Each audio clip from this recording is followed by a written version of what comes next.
আসসালামু আলাইকুম viewers, learning life skills ভিডিওর আরও একটি নতুন ভিডিওতে আপনাকে স্বাগতম। আমরা শিখছিলাম এমএস ওয়ার্ড, আজকের সপ্তম পর্ব। ভিডিওটি শুরু করার আগে একটি কথা বলে রাখি, আপনি যদি চ্যানেলটি সাবস্ক্রাইব করে না থাকেন সেক্ষেত্রে সাবস্ক্রাইব করে পাশেই থাকবেন। আর যারা পূর্ববর্তী ভিডিওগুলো দেখেননি, আমি লিঙ্ক ডেসক্রিপশনে দিয়ে দিব, সেখান থেকে দেখে আসতে পারেন।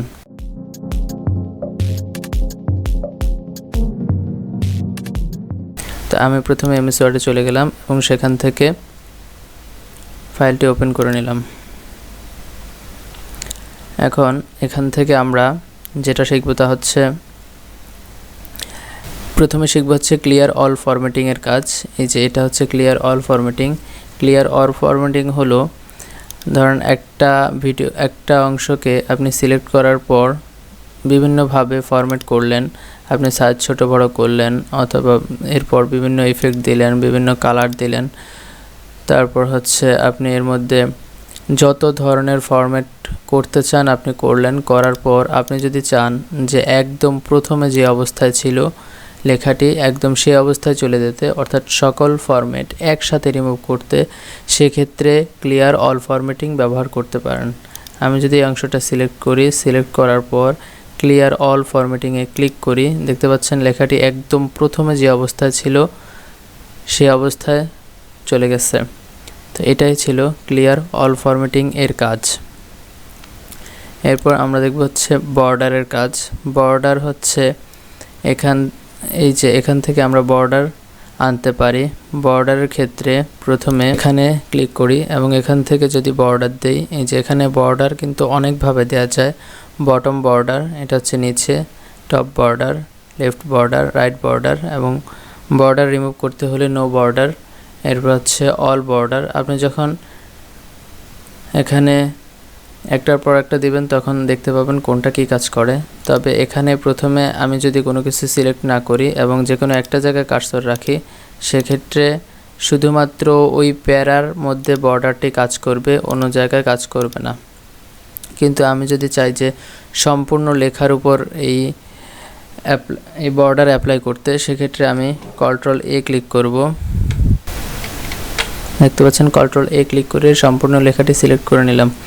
এবং এরপর আমি যদি বর্ডারে যাই এবং বটম বর্ডার দিলে একদম নিচে বর্ডারটি দেখাবে। এই যে বটম বর্ডার নিচে, টপ বর্ডার দিলে একদম উপরে লেখা বর্ডারটি আসবে, লেফট বর্ডার বামে, রাইট বর্ডার, এবং এরপর আছে অল বর্ডার। অল বর্ডারে ক্লিক করলে প্রতিটা প্যারা এক একটা বর্ডারের মধ্যে ঢুকে যাবে। এরপর হচ্ছে আউটসাইড বর্ডার, ইনসাইড বর্ডার, এরপরে inside horizontal border, inside vertical border, এভাবে বর্ডারগুলো দেখে নেবেন। তো এখানে যদি আমি কোনো একটা বর্ডার দেই, ধরেন এখান থেকে আমি ইনসাইড বর্ডার দিলাম। ইনসাইড বর্ডার দেওয়ার পর এখন আমি এই বর্ডারটিকে যদি রিমুভ করতে চাই, সেক্ষেত্রে আমি আবার সিলেক্ট করে নেব। সিলেক্ট করবার পর বর্ডারে গিয়ে নো বর্ডারে ক্লিক করে দেব, তাহলে কিন্তু বর্ডারটি চলে যাচ্ছে, যে বর্ডারটি আর সেক্ষেত্রে থাকতেছে না। এরপরে আমরা যেটা দেখব সেটা হচ্ছে লাইন অ্যান্ড প্যারাগ্রাফ স্পেসিং। আমি হচ্ছে লাইন এবং প্যারাগ্রাফের মধ্যে যদি স্পেসটি বাড়াতে কমাতে চাই, সেক্ষেত্রে লাইন এবং প্যারাগ্রাফ স্পেসিং ব্যবহার করতে হবে। যদি আমি একটা লেখাকে সিলেক্ট করে দেই এবং এরপর যদি আমি লাইন অ্যান্ড প্যারাগ্রাফ স্পেসিং এখানে ক্লিক করি, এখান থেকে এটা বাই ডিফল্ট সবসময় 1 থাকে। এরপর আমি যদি 1.15 দিই, তাহলে দেখতে পাচ্ছেন ডিস্টেন্স একটু বাড়ছে, আরও দিলে আরও স্পেস বাড়বে। এই যে দেখতে পাচ্ছেন পরিবর্তনটি। আমি যেটুকু অংশ সিলেক্ট করেছি সেইটুকু অংশের মধ্যে 3টা লাইনের ক্ষেত্রে 3টা লাইনে কিন্তু স্পেস বেড়ে গেছে। আর আমি যদি সম্পূর্ণ লেখাটি সিলেক্ট করবার পর paragraph and line spacing use করি, সেক্ষেত্রে এই যে পুরো ডকুমেন্টে স্পেস কিন্তু বেড়ে যাচ্ছে। আমি যত উপরে নিচে করব তত হচ্ছে উপর থেকে নিচে স্পেস বাড়বে।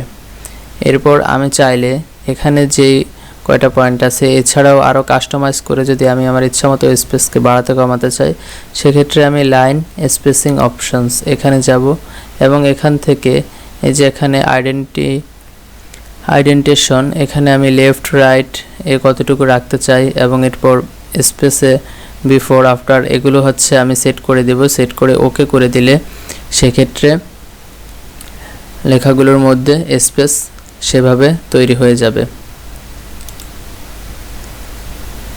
এরপরে আছে ফাইন্ড এবং রিপ্লেস এর কাজ। এই যে এখানে আছে ফাইন্ড এবং তার নিচে রিপ্লেস। তো চলুন এর কাজ দেখা যাক।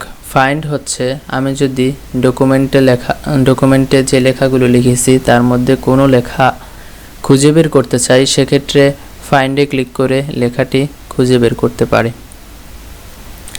তো চলুন দেখা যাক। এখানে আমি যখন ফাইন্ডে ক্লিক করব তখন এই যে এখানে একটা সার্চ বার চলে আসতেছে। এই সার্চ বারে আমি যে কোনো একটা শব্দ লিখব। শব্দ লেখার পর এই শব্দটা কতবার আছে তা কিন্তু এখানে দেখাচ্ছে। এই যে দেখতে পাচ্ছেন আমি লিখেছি ইওর এবং এখানে দেখাচ্ছে 7 রেজাল্ট, অর্থাৎ ইওর শব্দটা এখানে 7 বার রয়েছে এবং এখানে কোন কোন লাইনে রয়েছে তা কিন্তু এখানে আইডেন্টিফাই করে দেখাচ্ছে। এর পাশাপাশি এখানেও মার্ক করে দেখাচ্ছে যে কত জায়গা রয়েছে, হাইলাইট করে এই শব্দগুলোকে দেখাচ্ছে। এটা হচ্ছে ফাইন্ডের কাজ। আমি যদি এখান থেকে অন্য একটা শব্দ দেই কভার, তাহলে কভার শব্দটি কতবার রয়েছে তা দেখতে পাবো। এই যে কভার মোট 3 জায়গায় রয়েছে, এই 3 জায়গা হাইলাইট করে দেখাচ্ছে এবং এখানে লাইনগুলো আইডেন্টিফাই করে দেখাচ্ছে। এভাবে আমরা কোনো ডকুমেন্টে থাকা যে কোনো শব্দ খুঁজে পেতে পারি। ফাইন্ডের ঠিক নিচেই রয়েছে রিপ্লেস। রিপ্লেস কি? যদি আপনি যে কোনো একটা শব্দকে অন্য শব্দ দ্বারা রিপ্লেস করতে চান, সেক্ষেত্রে রিপ্লেস ব্যবহার করতে হবে। এখানে যে শব্দটাকে আপনি রিপ্লেস করতে চান সেই শব্দটা প্রথমে লিখবেন। ধরেন আপনি ইওর শব্দটাকে রিপ্লেস করতে চান, সেক্ষেত্রে ইওর লিখবেন। ইওর শব্দটাকে কোন শব্দ দ্বারা রিপ্লেস করতে চান, যেই শব্দ দ্বারা রিপ্লেস করতে চান সেই শব্দটা রিপ্লেস উইথের এই ফাঁকা স্থানে লিখে দিতে হবে।